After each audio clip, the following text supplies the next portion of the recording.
Hi friends, நம்ம வீடியோவில் பொது சுகாதாரத்துறையிலேருந்து வந்துட்டுருக்க ஜாபெல்லாம் அந்தந்த மாவட்டம் வைஸ் வந்து பார்த்துட்ருக்கோம்.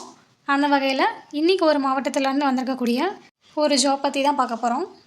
இந்த வேலைக்கு பார்த்திங்கன்னா 11,000லேருந்து 31,000 வரைக்கும் சேலரி வழங்கக்கூடிய வேலைகள் எல்லாமே கொடுத்துருக்காங்க. இந்த வேலைகள் பற்றின முழு விவரத்தையுமே தெரிஞ்சுக்கணுன்னா வீடியோ ஸ்கிப் பண்ணாமல் எண்டு வரைக்கும் பாருங்கள்.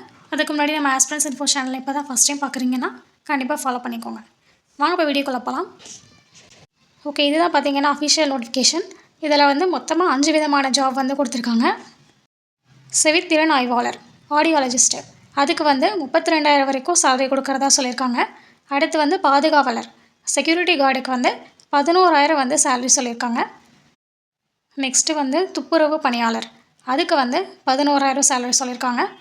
நெக்ஸ்ட்டு பல்நோக்கு சுகாதார பணியாளர், அதுக்கு 17,500 சேலரி சொல்லியிருக்காங்க. நெக்ஸ்ட்டு நடமாடும் மருத்துவ குழு வாகன உதவியாளர், அந்த போஸ்ட்டுக்கு வந்து 11,000 வரைக்கும் சேலரி.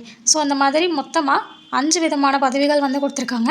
இதுக்கு அப்ளை பண்ணுறதுக்கு அவங்களோட அஃபிஷியல் வெப்சைட்டில் போய்ட்டு அப்ளிகேஷன் ஃபார்ம் இருக்கும். ஆஃப்லைனில் தான் வந்து அப்ளை பண்ணுற மாதிரி இருக்கும். நான் நம்ம டிஸ்கிரிப்ஷன்லேயே வந்து கொடுத்துருக்கேன். நோட்டிஃபிகேஷன், அப்ளிகேஷன் ஃபார்ம் ரெண்டுமே இருக்குது. நீங்கள் அதிலே பார்த்து டவுன்லோட் பண்ணிக்கலாம். அதை ஃபில் பண்ணி அவங்க சொல்லியிருக்க அட்ரஸ்க்கு அவங்க சொன்ன டேட்குள்ளே நீங்கள் வந்து நேர்லையோ இல்லை தபால் மூலியமாகவே வந்து கொடுக்கலாம்.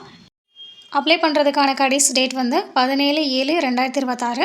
அன்றைக்கி ஈவினிங் 5:45க்குள்ளே நீங்கள் அந்த அப்ளிகேஷனை வந்து அவங்க சொல்லியிருக்க அட்ரஸ்க்கு வந்து அனுப்பியிருக்கணும். அதுக்கப்புறம் நீங்கள் சென்ட் பண்ணுற அப்ளிகேஷன் எல்லாமே ரிஜெக்ட் ஆயிரும்.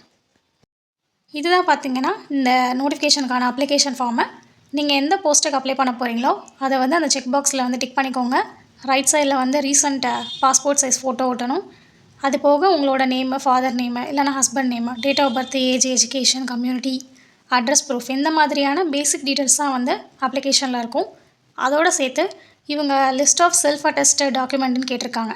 அதாவது நீங்கள் உங்களோட அப்ளிகேஷன் ஃபார்மோட ஒரு சில டாக்குமெண்ட்ஸை வந்து சேர்த்து அனுப்புகிற மாதிரி இருக்கும் போஸ்ட்டில்.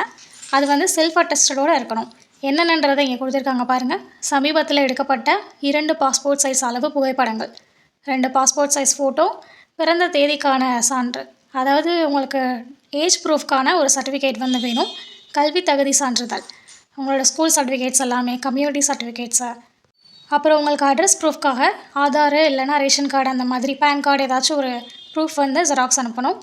இந்த மாதிரி அவங்க கேட்டிருக்க டாக்குமெண்ட்ஸ் எல்லாமே அவங்க சொன்ன டேட்குள்ளே நீங்கள் அப்ளிகேஷனோட சேர்த்து செல்ஃப் அட்டஸ்டடோடு சேர்த்து அனுப்பிச்சிக்கோங்க. ஓகே ஃப்ரெண்ட்ஸ், அவ்வளோதான் அந்த வீடியோவில் கொடுத்துருக்காங்க. உங்களுக்கு இதில் வேறு ஏதாச்சும் டவுட்ஸ் இருந்துச்சு அப்படின்னா கீழே கமெண்ட் செக்ஷனில் கேளுங்க. சப்போஸ் உங்களுக்கு லிங்க் வேணும்னா கீழே கமெண்டில் கேளுங்க, நான் வந்து டிஎம் பண்ணுறேன். அதுக்கு முன்னாடி கண்டிப்பாக சேனலை ஃபாலோ பண்ணிவிட்டு கேளுங்க, அப்போனா தான் என்னால் டிஎம் பண்ண முடியும். இந்த வீடியோ பிடிச்சிருந்துச்சுன்னா கண்டிப்பாக லைக் பண்ணுங்கள், ஷேர் பண்ணுங்கள், ஃப்ரெண்ட்ஸ் ரிலேட்டிவ் எல்லாருக்கும் ஷேர் பண்ணுங்கள். தேங்க்யூ.